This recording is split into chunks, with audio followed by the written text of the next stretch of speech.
Now, Mr. President, on another matter, this week the Senate is debating a bill that would authorize states to require retailers to collect taxes on remote sales. I recognize that there are a range of views on this bill, and these views don't break along partisan lines, nor do they really fall along traditional ideological lines. Speaking for myself, however, I intend to oppose the bill, and here's why. For me, the issue boils down to the fact that the legislation we're considering would create an enormous compliance burden for a lot of small businesses out there, making them tax collectors for thousands of faraway jurisdictions. Just as importantly, this legislation would increase the tax burden on Kentuckians. As I've said before, I don't think the people of Kentucky sent me here to help them pay higher taxes.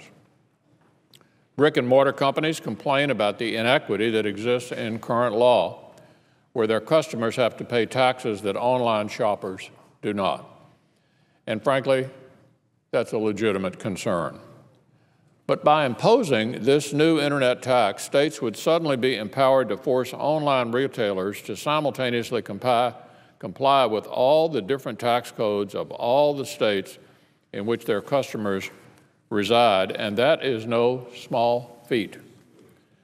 From what I'm told, there are nearly 10,000 state, local, and municipal tax codes nationwide.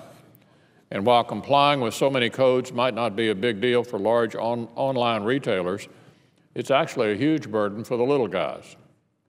So small business owners are worried, and justifiably so. I know they are in Kentucky because so many keep writing to share their concerns with me. One small business owner lamented that, quote, small online business owners had been silenced and pushed to the side in this debate as larger companies press for the changes to take effect as quickly as possible. The simple matter of the fact, he said, is that any business with fewer than 100 employees would be completely overwhelmed by applying, keeping, updating, and reporting sales tax for every state and tax zone in the United States. Pretty hard to argue with that. Moreover, this is a bill that, once again, as happens all too often in the Senate, hasn't been run through committee, hasn't been properly vetted, and hasn't yet had the kinks worked out of it.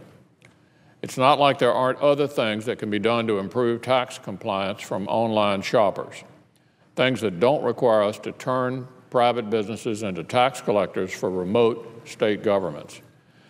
Most states already impose a use tax, for instance, which requires taxpayers to report how much they purchased on the internet. Individual states that are concerned about this issue could choose to enforce their own existing use taxes rather than expect the federal government to impose sweeping legislation to empower states to reach across borders to collect taxes.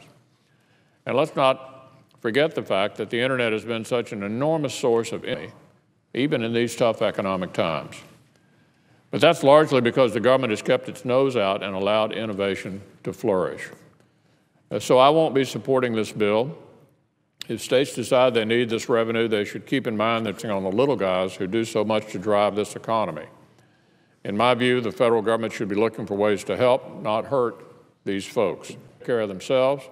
Let's not make it even harder for the smaller